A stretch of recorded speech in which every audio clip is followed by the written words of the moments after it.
They try to treat us real dummy-like. Fake news got the whole country like. How we letting politicians lie to us? Why we letting corporations program us? How we eating food that can cause cancer? I'ma keep asking till I get some answers. I'm prepared for war, y'all can keep dancing. But if you feel the same, this should be your anthem. 40 acres in a mule, yeah, we need that. Reparations for the people, yeah, we need that. Financial education, yeah, we need that. Resources for the babies, yeah, we need that. They gotta pay us what they owe us. And I could give a fuck about the POTUS. You want my vote, then I gotta know your motive. And I'll be damned if you play with my emotions. Hustle hard, money stack. Uncle Sam want his tax, but I think he smoked crack, cause he never paid me back. But he built this off my back. I'm the reason he intact. 40 acres in a mule. Tell me what happened to that. I understand that reparations are an absolute necessity.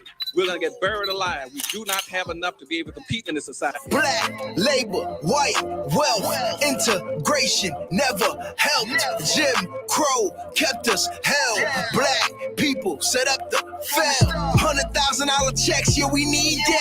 Black business only grants, yeah, we need that. Therapy from all this trauma, yeah, we need that. Justice system reform, yeah, we need that. They said we revolutionary, yeah, I be that. Fred Hampton told me that, I repeat that. The whole world waking up to the secrets. We the lost children of Egypt. 40 acres in a mule, yeah, we need that. Reparations for the people, yeah, we need that. Financial education, yeah, we need that. Resources for the babies, yeah, we need that. They gotta pay us what they owe us.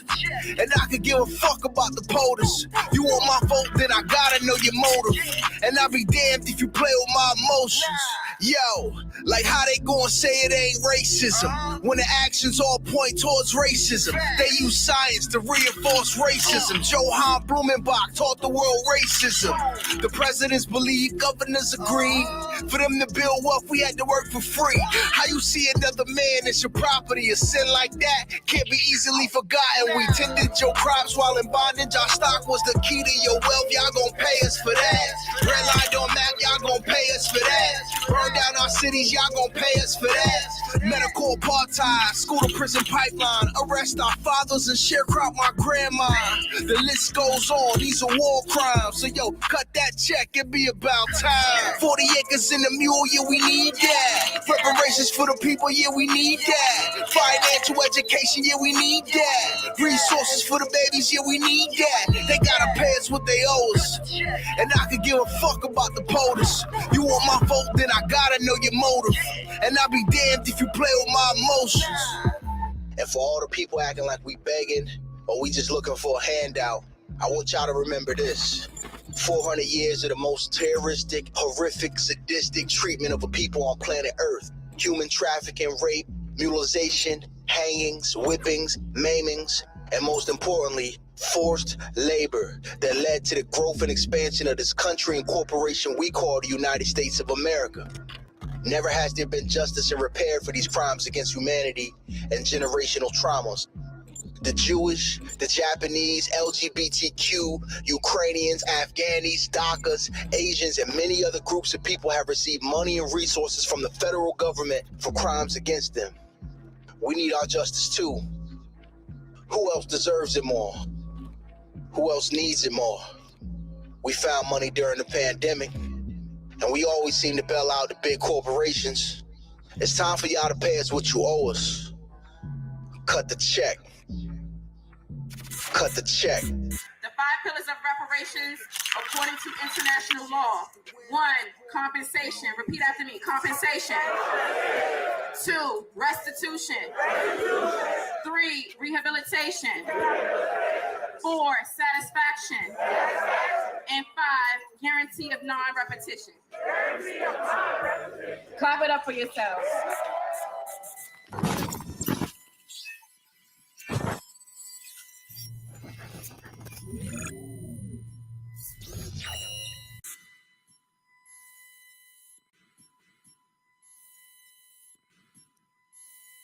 All right, peace to the fam. Peace to the fam. I see the Maadian family is in the building. Peace to everybody on the live.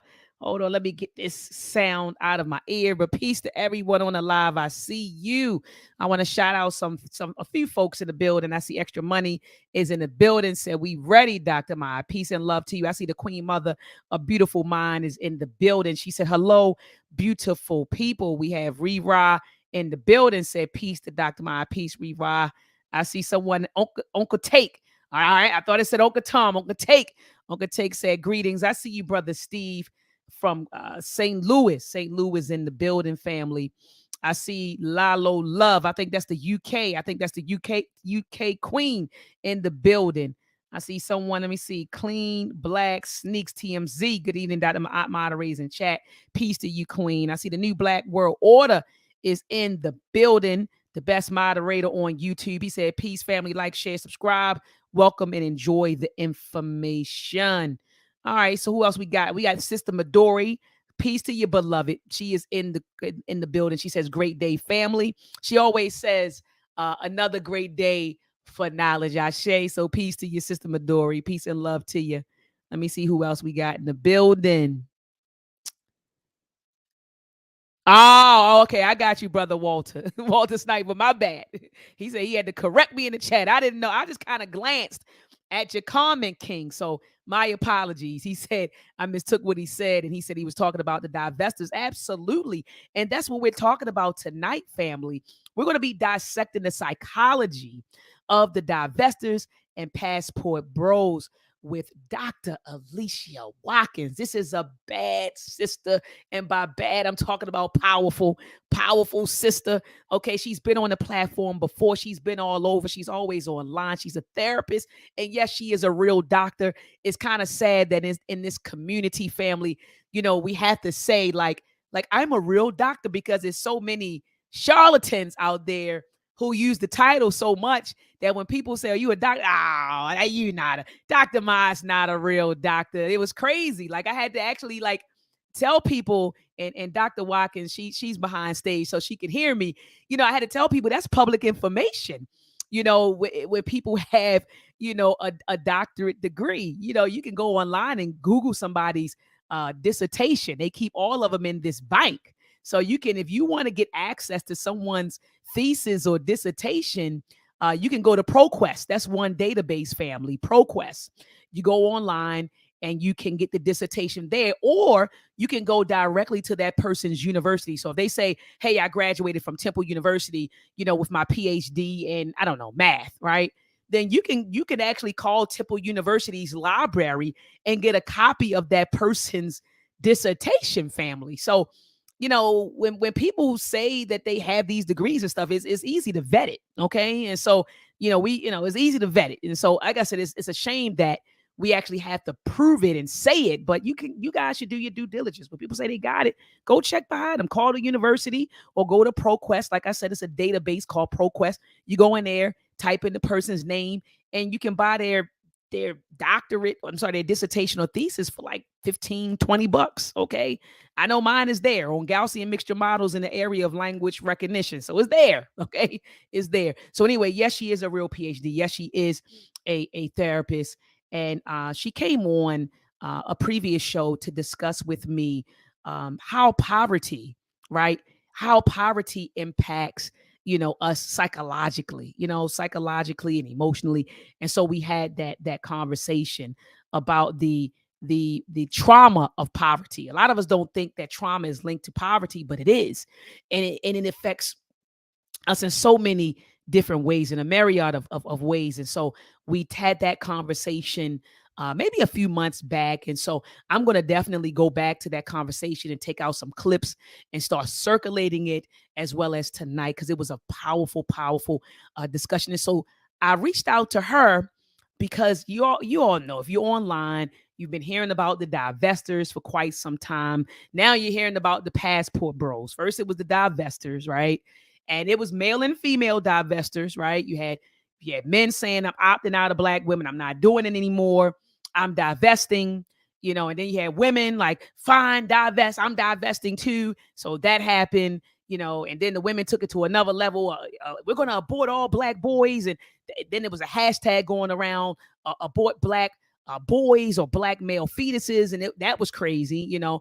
Then the divestors started attacking one of our queen mothers, Queen Shahrazad Ali. So they started coming after her and labeling women who do love labeling black women who do love black men. What do they call them? Black male worshipers. So they're called black male worshipers. And then you had the male divestors calling brothers who love black women simps. So now brothers who love black women became simps, right? Now you have these passport bros. And from my understanding, all of them aren't like black men, but you do have black men who are part of passport bros who are now going online making disparaging videos about black women, saying things like, oh, I'm going over here to these foreign women. They're more feminine. They're more submissive. They're less mouthy and all sorts of stuff. And so, again, I'm not a therapist, family. I sit back and I study and I observe human behavior. But I said, let me reach out to Dr. Watkins, someone who actually specializes in this, right, to help me unpack this. So, family, take a moment out right now. Thumb up the video if you didn't thumb up the video. Also, share this video. Don't just come in here and get all this good goddamn knowledge tonight. Share the video. If you're on Twitter, tweet the link. If you're on Facebook, post the link. I'm pretty sure there are other platforms, social media platforms that I didn't name that I haven't heard about. Okay, but make sure, family, that you get the word out that we're live and that tonight we're having this powerful discussion. So without further ado, I bring Dr. Alicia Watkins to I want to say the stage, but to the screen. Peace and love to you, Dr. Watkins. How are you? Oh, pretty good. How are you? What a wonderful intro music you have. That was great. And you have Dr. Claude Anderson on there. Talk about someone else with a real PhD. Oh, my goodness. Yes. Thank you for introducing the public and educating the public on what it means to get a PhD. And I want to say, like, I like online PhD programs. I don't want to take anything away from that because I know that, you know, there's not enough PhDs out there, and I like that they have this online program. But it is something to be said for many of us who got our PhD from these the PWIs.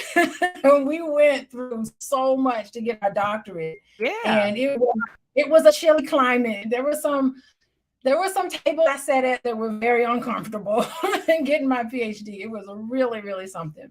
But I like that you're educating everybody about what this means. And I really do think if anybody ever comes across a Black PhD, you should give them a lot of respect. Yeah, no, absolutely. I don't think that people, like you said, they don't know what we go through. They really don't. You know, we try to get folks to understand the process.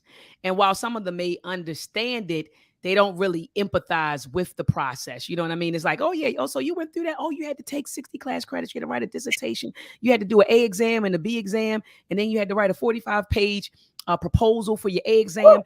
Then you had to write your, my dissertation was 127 pages, but you had to write your 127 page. Yeah. And then you had to defend your work to a panel of people in your field, and they had to chop you down because they shot me down. Yes. I had to go back, and there were things I had to correct, and before they signed off. So it's like you said, it's a process that we go through, and it's painstaking, man. And I just don't think that people who've never gone through the process, they don't really get it. They don't really get it. It's funny because I talked to my husband, Dr. Boyce, and we'll every once in a while we'll talk about our PhD process, and he understands exactly what I'm talking about, and I know exactly what he's talking about. Yeah. So we're just like, oh boy. Yeah, you go through, it's rough. And so that's why, I always tell, it's even my students, when they'll call some of the professors by their last name, that's Bailey or that's Cornegate. No. In this environment, you refer to your professors either as Professor so-and-so or Dr. so-and-so.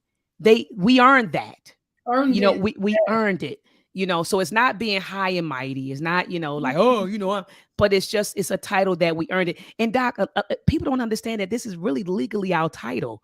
This is a legal title. This isn't like, how people say Miss, Mr., that's Miss Watkins. No, that's your legal title. Your legal title is doctor. So people don't even understand that. What I just said, they think that, oh, y'all just calling yourselves. No, once you obtain that becomes your legal title. So how, Doc, when you when you're filling out, your information for your airline tickets, and they ask you for the drop down, you got Miss, Mrs., Mr., and then what do you have? Doctor, right? Yeah. So it's a title, it's a legal title, and I don't even think people understand that. But anyway, Doc, welcome to the discussion. Great to see you. Where are you? You said I'm out. You said I'm at the hotel. Where you at, Doc? Y'all are all over the place. I'm in Nashville. I am going to a concert tomorrow. Oh, okay. Greg Porter. I don't know if anybody knows about Greg Porter, but he is a wonderful jazz singer, and he wrote all this music. I'm so excited to be in Nashville. Oh, and by the way, I'm not too scared to even say it, but yesterday I got tickets to see Beyonce in concert.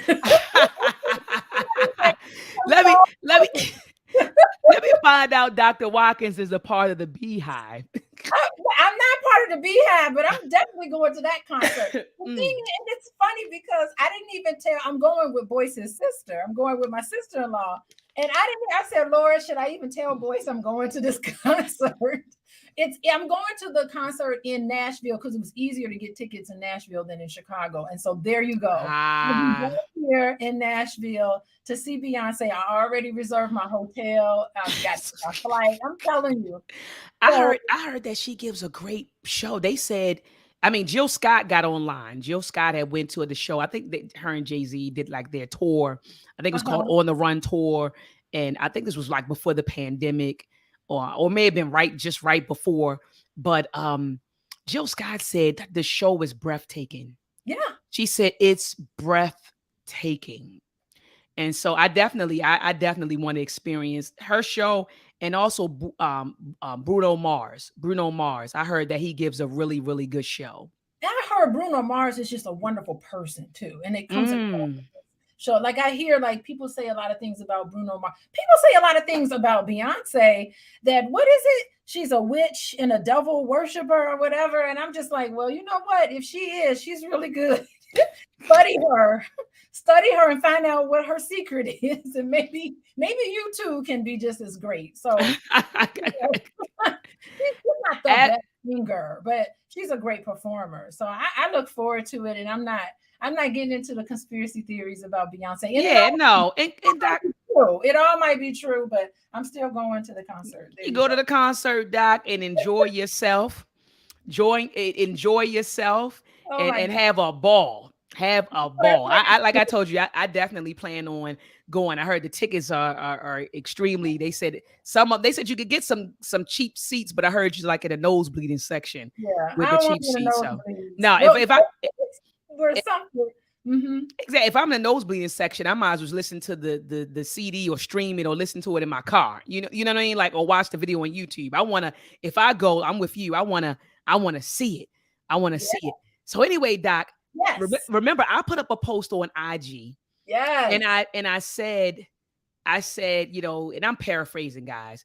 It was like, it's funny how I'm watching these passport bros say that they're leaving America because of Black women, but they never say that I'm leaving because of racism and white supremacy, or, and I'm leaving because I want to go create a space for my women and my children.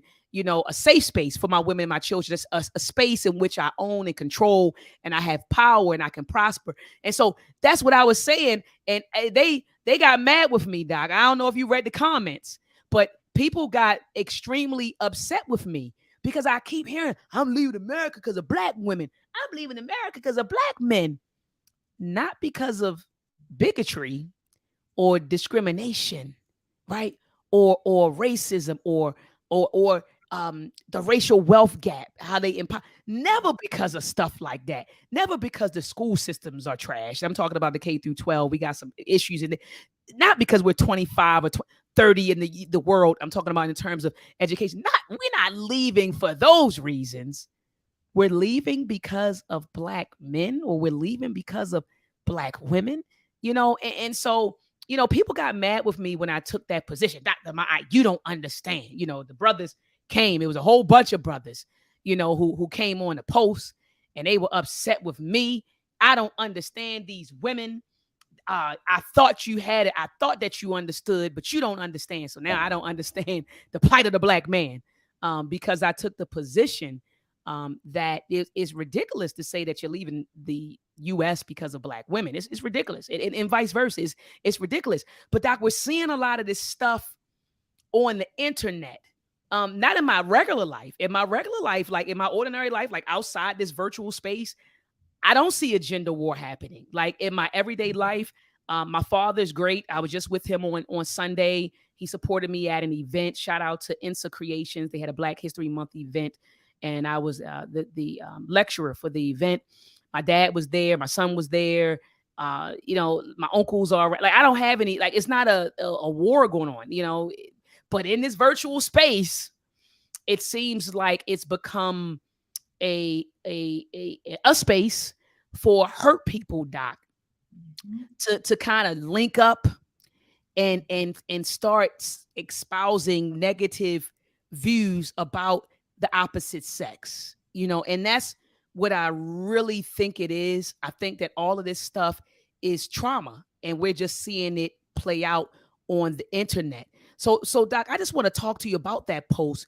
What were your thoughts when you saw me write, well, Black men are claiming that they're leaving America because of Black women, but not because of racism and white supremacy, and to create a space in which they have power and can prosper. So what did you think about A, my statements, and then B, the comments that you read?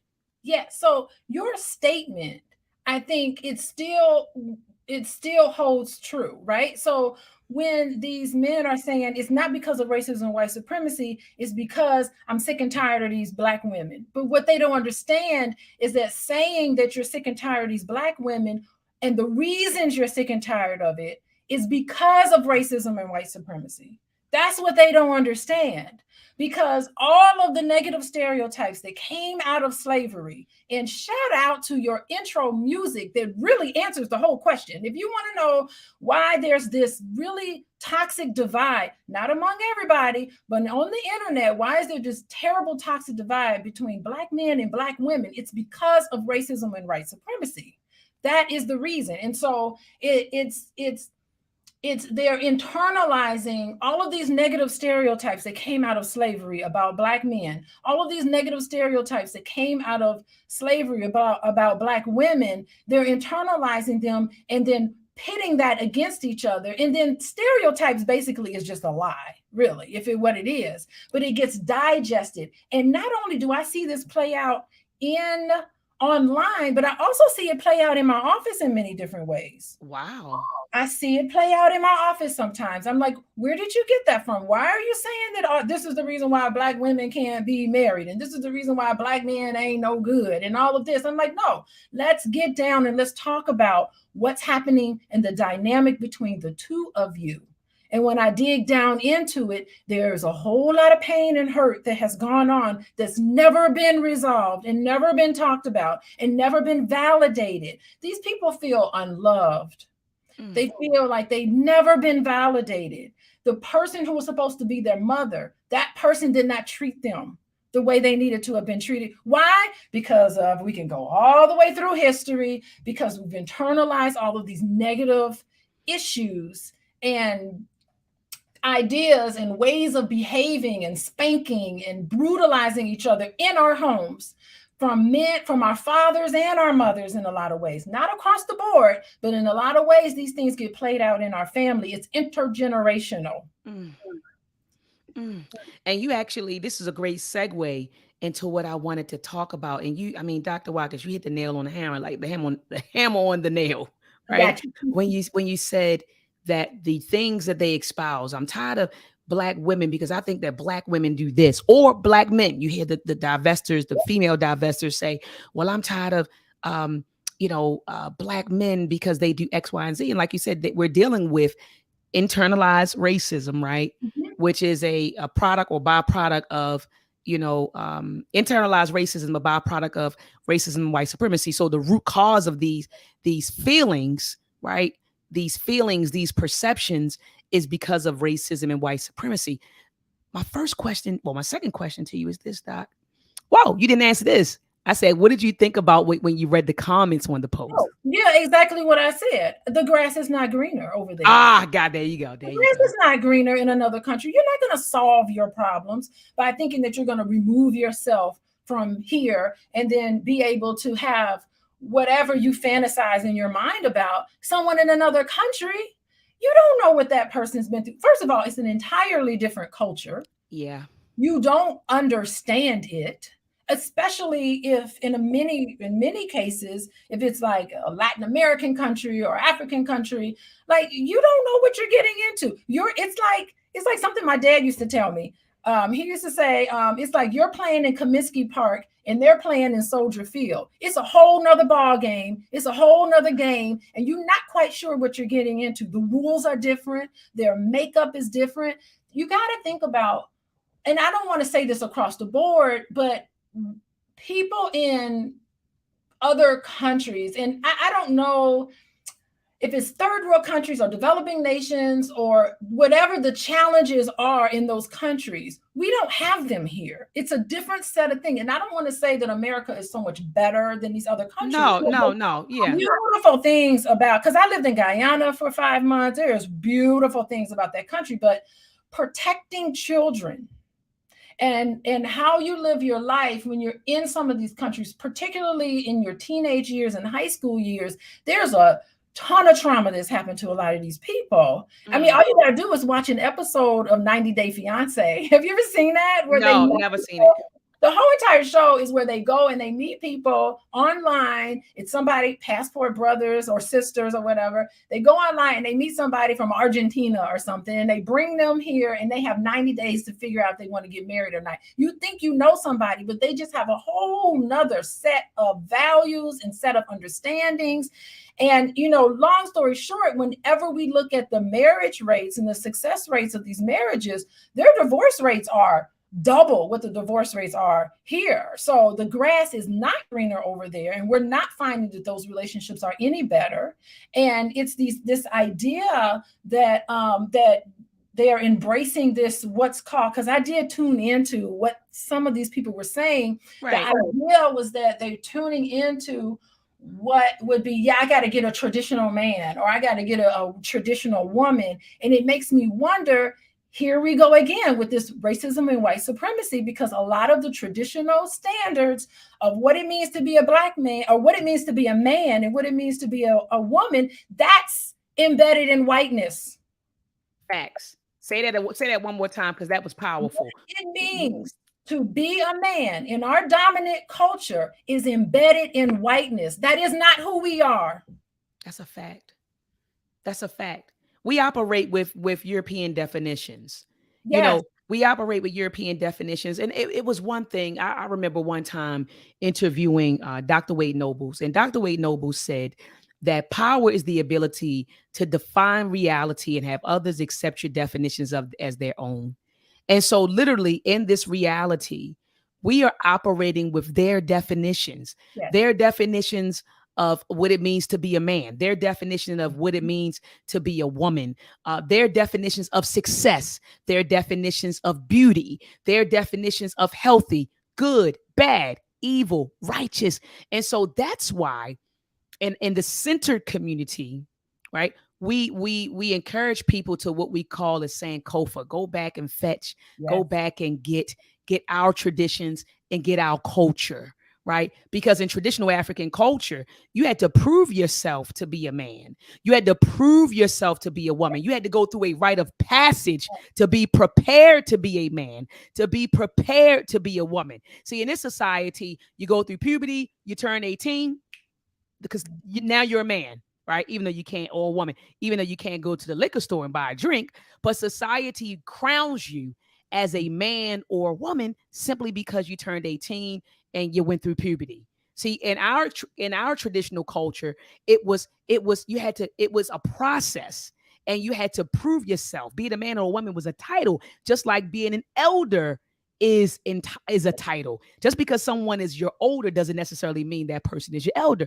So anyway, I love what you just said, that we have accepted their definitions of what it means to be a man, what it means to be a woman, and we hold each other to those definitions. So when you meet that woman, if she doesn't, hold up to, and I'm talking about my brothers, you know, this white man's definition of beauty, standard of beauty, this white man's definition or standard of what it means to be a woman, then you discard her. And likewise with the sisters, when the sisters meet a brother and he doesn't hold up to this white man's definition or standard of manhood, or this white man's standard, the definition of what it means to be a man or a good looking man, then the sisters discard him.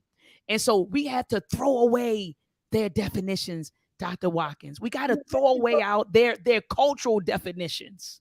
Yes, we have to throw it in, because particularly for these passport brothers, they're receiving these messages about manhood that's very patriarchal and very traditionally white, with whiteness. And in that, men are not encouraged to share their feelings. And when you're not encouraged to share their feelings or even connect with how they feel, that becomes a barrier in romantic relationships. You're not going to be able to connect with someone else if you can't connect with how you feel about things. If you're not able to open up and connect, there's no intimacy there. That's right. So you're going to go to Brazil and marry this woman, and you're going to be lonely. Because if you're not able to open up, if you're not able to share, how are you going to connect? It's going to be a barrier. And then you're going to end up in these relationships, and it's going to be transactional. And that's whiteness. Oh my goodness, it's going to be transactional. You said, and that's whiteness. And I love, Dr. Watkins, how you brought up the data. So we look at this stuff on the internet. Oh, he looks happy, or she looks happy, you know, marrying a guy from Ireland.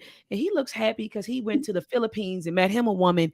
But no one is asking about the data. And you said, well, wait a minute. When you analyze the data, you see that their divorce rate is higher than the divorce rate over here. Yes, so, you know, sorry. I've seen it happen in my office. I've seen it happen in my personal life.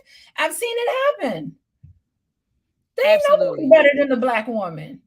When you love her, when you support her, when you lift her up, when you have those conversations that need to be had to heal. Because the bottom line is that these men, these passport brothers, they have a desire for intimacy. They must. Why would they be going off and making a big deal about it and doing a YouTube video on it and going off and paying money to go to another country? Because they're frustrated. They're frustrated. And the truth is that these men they know they need women. And the women, they know they need men, but there is a past memory of being hurt. And that anger and sadness associated with that hurt is really what's driving them away. And they're not able to deal with it and process it. And unfortunately, the internet gives them a beautiful place. These groups online is a place for them to share their hurt. And I'm going to tell you something. It sucks to feel unloved. It sucks to feel, and it festers if it's not dealt with. And when some of these men tell their story about how they've been mistreated by women, it hurts me just to hear it. Yeah, and it does. And they tell their story, and then all these men get together and start telling their story, and they talk from their own pain in these groups. And it's too bad that they felt invalidated. And it's their perception, of course, how they dealt with their hurt and their isolation was never really addressed. So these groups become the answer to these people. And what's happening is that probably they're left alone, because the people in your personal life that you just mentioned, they have a full life. They don't need to go online. But think about the mentality of people who are left alone, lonely in their experiences. They don't know what to do. And now these groups online are giving them the answers. So many of these people are isolated and alone with their computer. It's complicated. It's terrible. To feel in love. And the reality is that there are really no easy answers to this dilemma other than going through the painful process of connecting with what happened to you and who did that to you, and knowing that that person never should have done that to you. You don't deserve that. Absolutely. Absolutely. Yeah. And I want to talk about the men, and I want to shift to the women with the brothers. And I'm thinking about a particular brother as I'm having this interview with you. He and I had a really heartfelt discussion on the telephone. And he shared, I shared my pain with him. He shared his pain with me. And he shared with me that he was operating with he harbored such a disdain for Black women because he had a very bad relationship with his mother, his grandmother, and his aunt. So he said he grew up in a household with them, and they were hurt by men. And so they projected that onto him. So, you ain't this, you ain't that. They would yell at him. They would talk to him. They just would verbally abuse him, physically abuse him. So when he got older and got out of the house, he was just like, forget it. Forget black women. So he said he used to dog black women out. He would get with them, sex, leave them, just dog black women out. And so when he got in he said mid-30s, he began to do some introspection and to understand why he was moving like that. Well, he was moving like that because he was harboring a disdain for black women. Then he had to figure out, well, where did this disdain come from? It actually came from being hurt by his mother, his aunt, and his grandmother. He said once he addressed that, he was able to begin his healing process. And now he's good. He has healthy relationships with black women, but it wasn't until he was able to address that. Some of these brothers, Dr. Watkins, when I listen to them online, I'm thinking about one of my close friends. He actually just called me a couple of minutes ago. Same thing with him. He said he grew up in a household watching his mom abuse his dad. Oh. And he said that, he said that will never be me. He said his mom had verbally and physically abused his dad. And so he was, he said it was times where he would just tell his dad, like, man, like, Dad, why don't you fight back? But the mom and the auntie and the girlfriends, they would be saying stuff and disrespecting the dad. And he would talk to his father, man, why are you letting them treat you like that? And he always said, that'll never be me, And so he watched that and he said some issues because of that. So like you said, a lot of these brothers, and I'm going to get to the sisters, are operating with a lot of hurt. I found out just recently, maybe about 3 or 4 days ago, one of my friends, she's dating a guy. He opened up to her. He was raped in jail. So you're dealing with issues over there. I'm just thinking about Dr. Watkins, all of the people. So that you got that, dealing with that. Some of these men have been molested by women. And that's something I don't think that we talk about. That sometimes little boys get touched, and we don't talk about that. One of my close male friends said he got touched at the age of 12, and it was by a female cousin. She was 16 or 17, and she touched him. And he said in turn, he became extremely promiscuous. And he said they were having a family reunion some years ago. And he said they were all sitting around a table, all the male cousins, and all of them were sharing stories about how this older female cousin had touched him. So men get touched and they go through that stuff too, but we don't talk about it. You know what I mean? Because men are trained, we're trained to think or believe that men don't have any feelings. You're a man up. Men don't have any feelings. Shut up. What you crying for? Men don't cry, and so, men just kind of shut down. And they don't want to have these conversations about where the root of their disdain or their hurt or their misogyny has come from.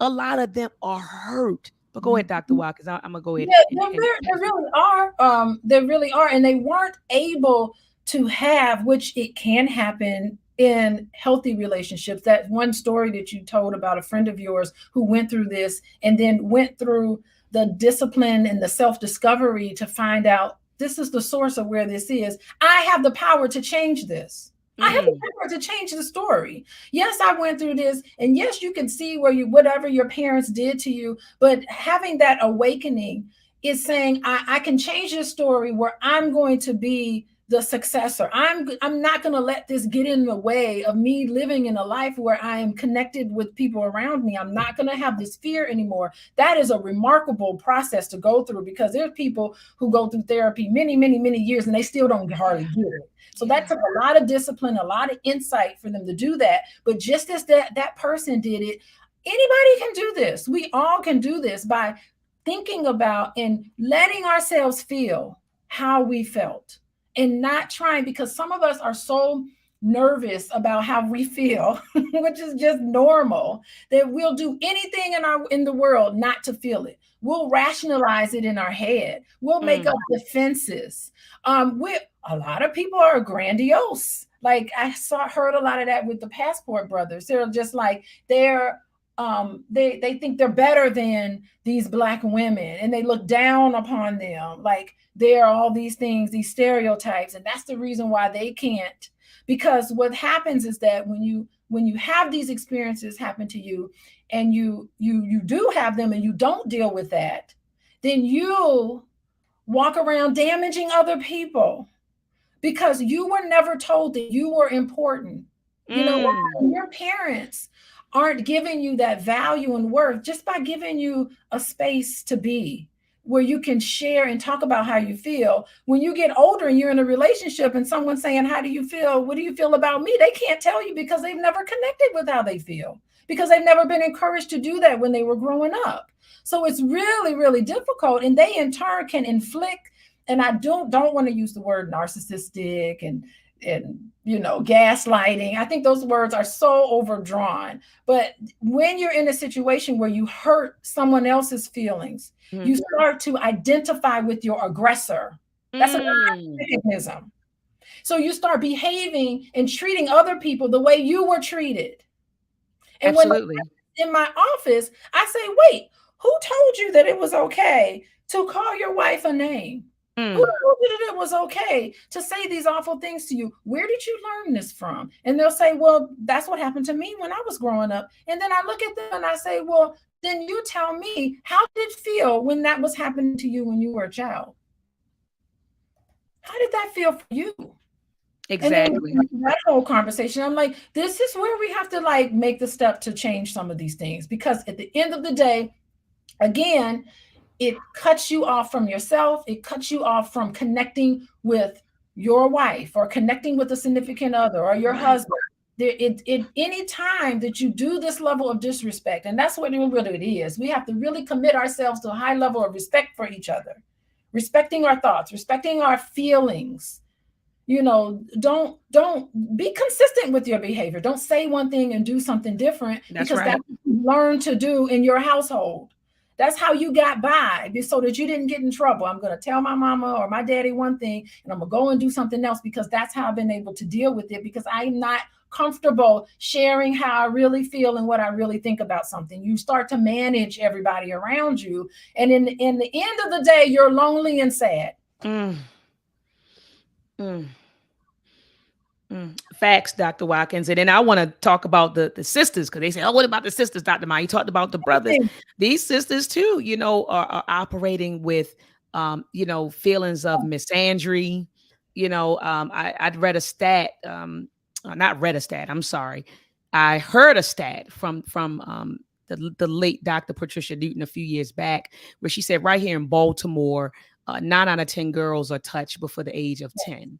Yes. In Baltimore, you know, like, I don't know where it is anywhere else, but here, you know, you have 9 out of 10 before the age of 18.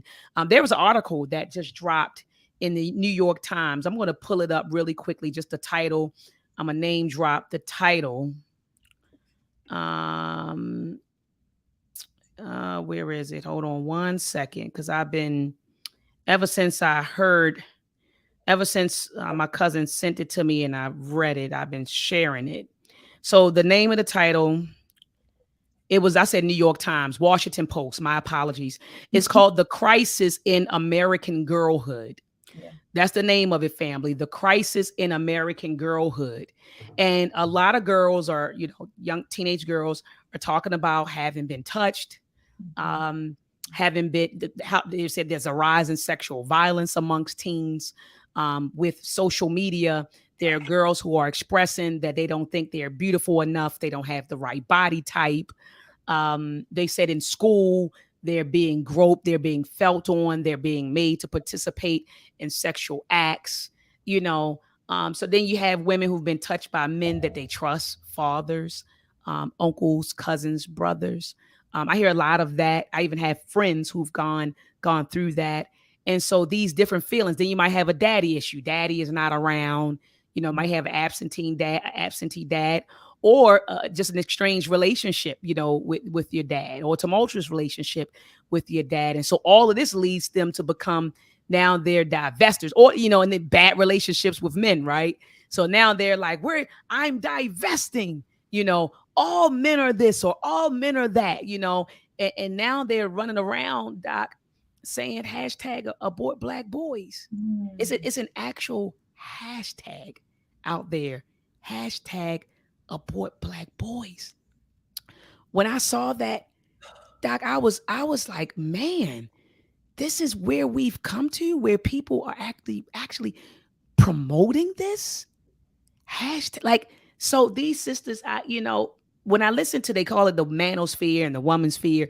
When I've gone in and listened to some of the content creators from both of those spheres, do I hear some legitimate concerns? And I'm like, yeah, they are making a good point over there. I'm making a good point. But to get to a point where, we're disrespecting each other, Doc, and because I ultimately think that we should be able to critique one another, right? Yes. But gripes. You have legitimate gripes. You have right. Definitely have legitimate complaints. You definitely are entitled to that. But, of course, I get into how you complain and how you go about doing it. There we go. Is it constructive, or is it going to be way more divisive than it ever was before? Yes, for sure. And that's what I agree, Doc. Like we should be able to critique each other, but as long as, like you said, it's constructive, it's evolved, it's not, in a mean, demeaning sort of way. And so again, I'm not opposed to this, because like you agree that you've heard some legitimate points, you've heard some great points, but the way that these things are presented is on both sides. Yeah, it's appalling in my opinion. So I know, Doc, I only have you for another 15 minutes. So I wanted to move this conversation into a conversation of healing, because ultimately, we gotta heal, Doc, because without each other, we enter into a state of genocide. I want to say that again. Without each other, we're entering into a state of genocide. As long as we're moving like this, we're moving in a direction towards genocide. And I don't want to hear that pseudoscience. Well, Black men, it go by our seed, so we can create blackness with anybody. It doesn't matter. And I'm sitting there like, oh no, with the humans, you get 23 chromosomes from your mother, 23 chromosomes from your father. So no, it's not the sperm alone that creates a Black person, right? It's two people. It's a Black man and a Black woman. And then you got the sisters who now they're, kicking the pseudoscience. We don't have to. We can go and create a baby with him, and the baby is still Black. So now we can create blackness without each other, which is the most foolish thing I've ever heard. And so anyway, so that means, I'm gonna repeat my statement, without each other, we're moving in the direction of genocide, right? And so we don't want that to happen, Doc. So what is the prescription here, Dr. Watkins? What should we be doing? I know we should be healing, but how should we go about doing it? Okay, that is very good. I want to make a comment about the not having the fathers there to protect their daughters and not protecting the household, because that is the aftermath of all of this divide, right? Mm-hmm. Of all of this and not having a father in the home. And I have talked to so many, not even African-American women who are holding it down in their households, right? But I've also talked to women of other races. I was talking to one of my Filipino friends, and she said, girl, we're tired. All of us women in our family, we're tired of doing everything in our family. We need these men to step up. Step it up. How come you're not doing what it is? And I remember thinking, good grief, I'm talking to you. I could be talking to any one of my friends right now who are frustrated because the Black men in their families aren't stepping up the way they want them to. And then they have to say, you know what? I need to be the mother and the father. I'm doing everything all by myself. What is going on? So I am hearing some of this. This thing about step up. Come on, Black men, we need you. Come on, step up. And so they're not there to protect the household, and definitely not there to protect their daughters. And this is what we find in that, not there to protect their daughters. But you talked about the healing, and interesting, your intro, I was listening to your intro song, and I heard Jade Arendelle. How nice is it to have her on there? And she talked about rehabilitation. That was one of her words. And I was like, yeah, we need some rehabilitation. We really do. I think we're in a crisis. Not all of us, but I think some of these people, the feelings are so raw in them that we really need to be rehabilitated. And these men and women, they really do need to be heard. They need, I think part of it is just taking a time out and listening to each other, right? Listening to these men who are very frustrated and have legitimate gripes about what's going on, and having these conversations where you're like, please tell me what it is, but having rules of engagement. We're not going to be criticizing each other. We're not going to be calling each other names, because these are things that happen. That's not going to be constructive, right? It's gonna raise up the temperature in the room, and everybody's going to be fighting and arguing with each other, and no one's listening.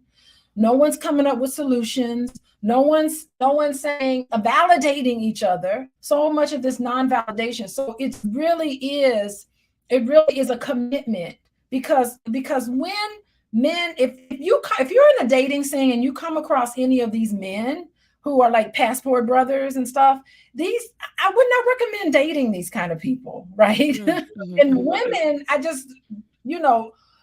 what I encourage everybody to do is go to men who appreciate women, and go to men who appreciate men. You're undateable if you're not ever doing that. So part of it is, of course, understanding that this is a legitimate gripe. You can heal with each other in your interpersonal relationships. You can go back and talk to your sons about how they're feeling about their life and things that are going on in their world, so that they can get comfortable, digging into what's happening with them, so that they can be a whole person when you send them out of your home. You can go to the people who are important to you in your life, your spouse, your significant other, any relationship that you're in, and you have to say, listen, tell me what's going on with you. What am I doing that's not right? Like, being open for that sort of thing. And it's creating a healing space, a space that's sacred between the people that are important to you, of which to heal. And it takes everybody finding our own healing space.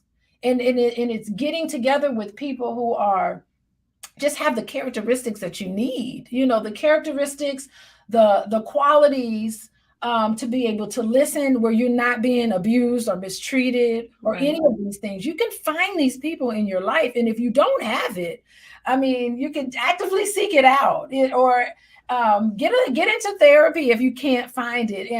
And just creating these healing spaces would be just beautiful, starting with yourself. That definitely is part of this rehabilitation, because, in a nutshell, I just see a bunch of people who are hurt and damaged. And what happens if you're not able to deal with that, and you don't have this healing space of which that you can kind of resolve some of these really serious issues that's happening with you, you're not going to be any good for anybody. Nobody. They should stay away from you. Nobody. And I couldn't agree with you more. I also, Dr. Watkins, feel like that when we're rearing children, we need to be rearing children with the understanding that one day this male child in front of me is going to be someone's husband, someone's dad, right? Yeah. And cultivate within that child the necessary attributes, right? Healthy attributes and skills to make sure that they are a healthy husband, right? A healthy dad, a healthy husband. And even, and vice versa for our daughters. Raise them with the understanding that one day you're going to be somebody's partner, right? Somebody's wife, somebody's mom, and you want to make sure that you treat your husband like this, or your partner, whatever, because I know people might be on here and on, whatever. But just to understand that, as a man, this is how you should be operating in these relationships, right? As a dad, as a husband, and then your daughter as a wife, as a mother, and you want to make sure that they have healthy attributes, right? Yes. Healthy attributes. And I don't think that we do that enough. I don't even think that, to be honest with you, that we socialize our children for marriage. Like a lot of children, like in my household, we didn't have a conversation about when you grow up, I do want you to get married, and I want you to have children, and I think this is the way to go. We don't really have those conversations, right? I don't think that a lot of our children are groomed or socialized for marriage. So they grow up in these households, and then they get older and I ain't getting married because they don't see the value in it. One, you probably grew up in a single parent household, so you never saw a marriage anyway. And then you're probably surrounded by a bunch of unhealthy marriages. So you're looking like, hey, if that's marriage, I don't want it. You know what I mean? And so I think that we have to do better, in terms of, raising our children with I guess embedding in them or inculcating in them the desire to, one, be married, and then two, cultivating them with the attributes that will be conducive to a healthy marriage, and healthy marriage and healthy motherhood and fatherhood. And then I think they also need models to see what that looks like. How does a healthy husband operate? How does a healthy father operate? How does a healthy mother, a healthy wife operate? And they get these models. What are your thoughts, Doc? Oh, yeah. And you know what? And I think we can do it as Black people for real. We can do it. We can model for each other, no matter what your background is. You're not destined by your background. You have the power to take all of this back and to be able to demonstrate, even if it's a single mother home, you still have the power to have healthy discussions, to have them model, even if it's not a male-female romantic relationships, you can still instill self-worth in your children and still have them leave your house feeling good about themselves and knowing that their relationship with you was important and trusting and safe and secure. So they're going to walk around with that internal working model about how relationships operate. You're not determined by your past. Right? There are things that you can do to help. And internal working model is what happens with children when they see how people interact with each other, when they see how people have care and concern for each other, when they see those things. And believe it or not, African-American families are way above other groups when it comes to like this egalitarian households, so Black fathers are killing it. I'm sorry, compared to white fathers and Hispanic fathers, Black fathers are absolutely killing it. And I'm talking about middle class and upper middle class and even working class and lower class fathers are really doing, from what I'm seeing, some of them come into my office and they say, you know what, I didn't have a father in the home, so I'm overdoing it. I'm making sure that I'm being involved in my children. I'm making sure my wife is happy. I want to have this life that I want to live because I didn't have that. So there's so many people who are evolving. And some people come to my office and say, I know I need to grow. I know I need to grow. I know I don't have this. I'm tired of seeing all of these negative stereotypes about the Black family and about Black fathers not being there. I'm going to be there. And I see that more so the case really in my personal life and then just the people that I know. And even in my office, I'm seeing a movement. I'm seeing a counter movement happening, where a lot of these Black men, not the passport brothers and so forth, but a lot of these Black men are saying, no, I love the Black woman. I'm going to step up and I'm going to be better than what my father was. I'm going to do better than what my mother did. I'm going to make this family, I'm going to work real hard. There's some people who come to my office and they want therapy. They're like, I want to make sure I'm starting this relationship off right because I had past failures when it comes to relationships and I don't want another one. And they do the work and it pays off. So discipline it takes. And I'm feeling really hopeful for the future absolutely of Black people. Yes. Absolutely, Doc, because in my mind, it's just an element, Doc, of people who are moving like this. This isn't all Black men and Black women, operating with this nonsense, but it is an element, of Black folks. And I will say one more thing. Like my daughter, so we're in this suburb or whatever, and my daughter goes to school. And I think it was they had a day where they asked she's in the 7th grade, y'all. So 7th and 8th grade is in one school, right? In one building. So their announcement was, okay, everybody tomorrow dress up as somebody you look up to, right? Mm-hmm. Oh gosh, I'm trying to remember his name now. Yeah, I got his name. So dress up as somebody you look up to. And she came back from school and I said, oh, she dressed up as a teacher, as her dance teacher, because she likes to dance. So she comes and tells me, and she's like, oh, it was kind of annoying. The boys were really annoying. Now, mind you, these are white boys, right? She said, the Right. boys were really annoying. I said, why? She said, all the boys dressed up as Andrew Tate. As Andrew Tate. That's what she said? Tate, 7th graders. The 7th grade boys. She said, wow. Andrew Tate. So it ain't just a black thing. Wow. So like you said, it ain't just a black thing. It ain't just right. I said, you're kidding me. She said, yeah, and they were all being mean to the girls.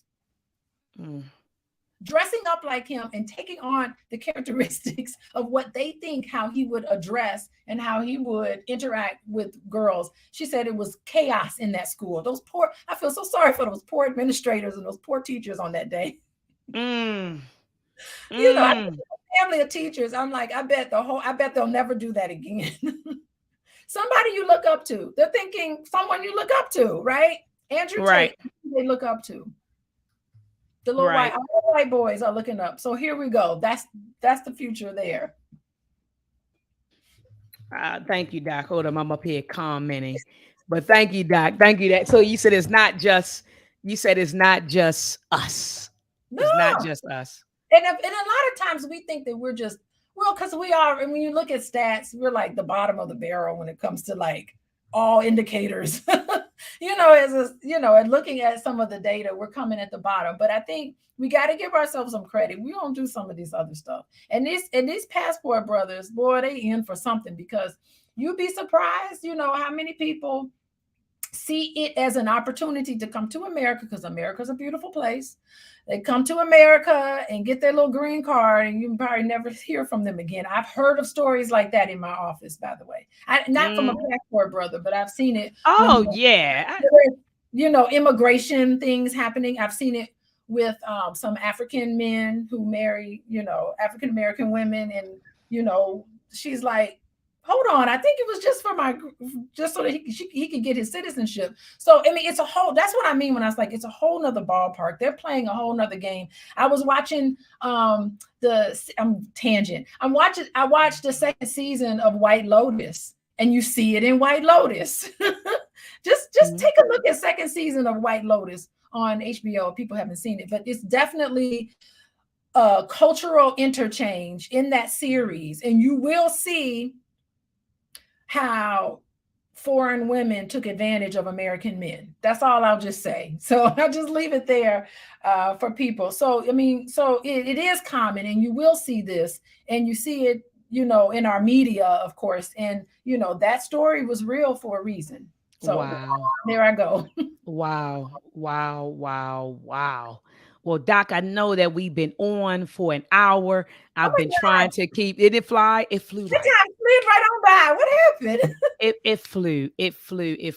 And it flew. And so I just want to thank you from the bottom of my heart. You going to the concert tonight? Tomorrow. Okay, cool. Okay, because I was like, hold on, I was thinking the concert was tonight.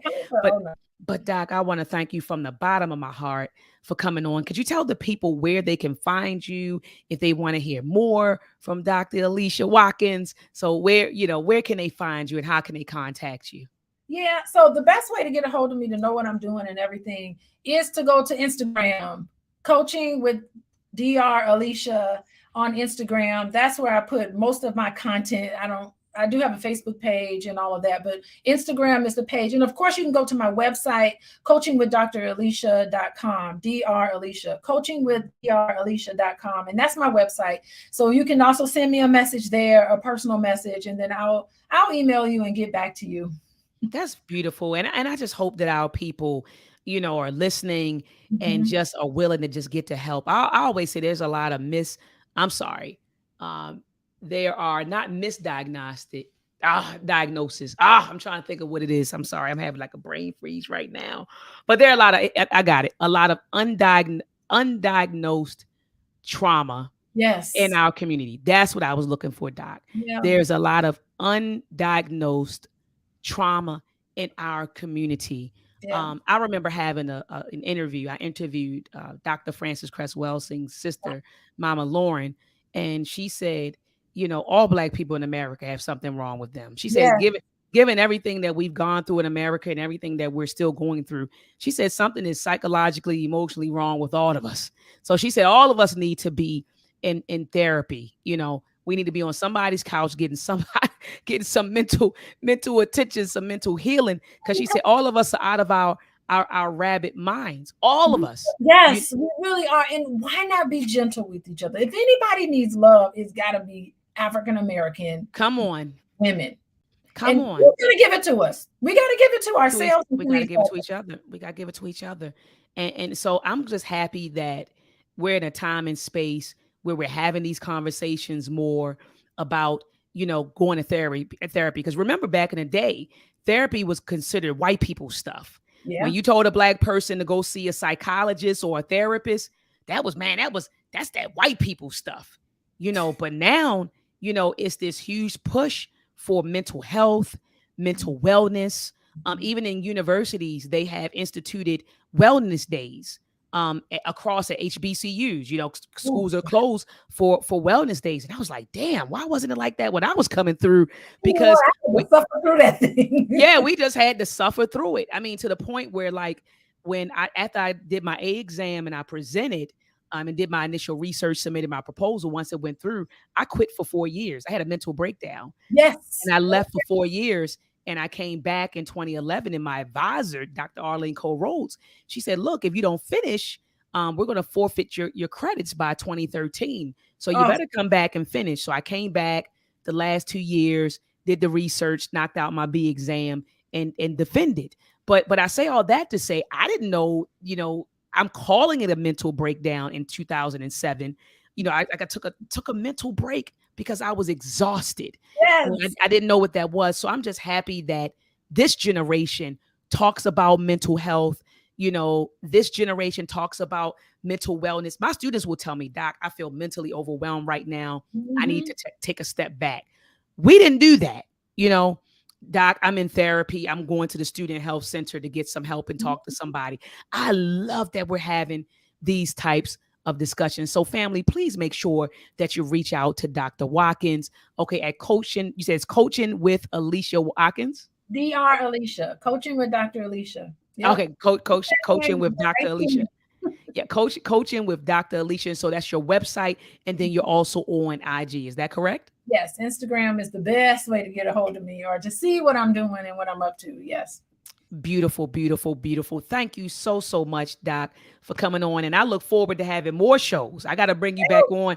We got to come up with another topic, but in a couple of months, I need you to come back on and we dive deep into another topic. Okay.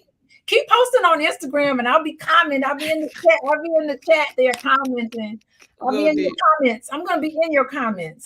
We'll do, Doc. And I'm going to take some clips from our previous discussion and this discussion and start posting those clips to get the word out there. Because you drop a lot of positive and powerful information every time you come on. And so I thank you from the bottom of my heart. Oh, well, thank you for having me on. Thank you for reading my comments and bringing me back. No problem. Nope. And enjoy the concert for me tomorrow. Enjoy the concert. Yeah. All right. Peace and love. Bye-bye. All right, family. So you heard from Dr. Watkins, Dr. Alicia Watkins. All right, man, family, make sure that you reach out to her. Also, family, make sure that you join me on Thursday at 11 a.m. Eastern Standard Time. You heard me. Thursday at 11 a.m. Eastern Standard Time. I'm going to have a Black History Month program. I'm bringing on a lot of students from Morgan State School of Engineering to come on to talk about Black history, our contributions in the STEM area. So it's going to be a STEM-focused Black history discussion this Thursday at 11 a.m. Eastern Standard Time. We'll probably be on from like 11 a.m. to 1 p.m. So we'll probably be on for about a good 2 hours because they have some dynamite presentations that they want to show you. So please, family, join me at 11 a.m. on Thursday. If you can't, just watch it in the archives. And lastly, family, on Friday at 7:30 p.m. Eastern Standard Time, I'm bringing on the Watoto. We have Baba Imhotep Fadiu's son in Yame. He's coming on. My son Jalen, my nephew Chase, the Watoto family will be coming on They will be coming on to present for Black History on Friday. So if you can't catch me at 11 a.m. on Thursday live, catch me on Friday at 7:30 p.m. Eastern Standard Time live. And if you don't catch me on either one of those days, then you can catch me this Sunday at 7 p.m. Eastern Standard Time. We're starting our new book for the Read Book Club. We're reading They Were Her Property by Dr. Stephanie Rogers. And so we're going to be reading and discussing the introduction of that book. So if you don't catch me on Thursday or Friday, check me out on Sunday at 7 p.m. Eastern Standard Time. And if you don't catch me on any of those days, have a Blacktastic week and a Blacktastic weekend. Peace and Black power. Amani na Amandala. Ahuru Sasa.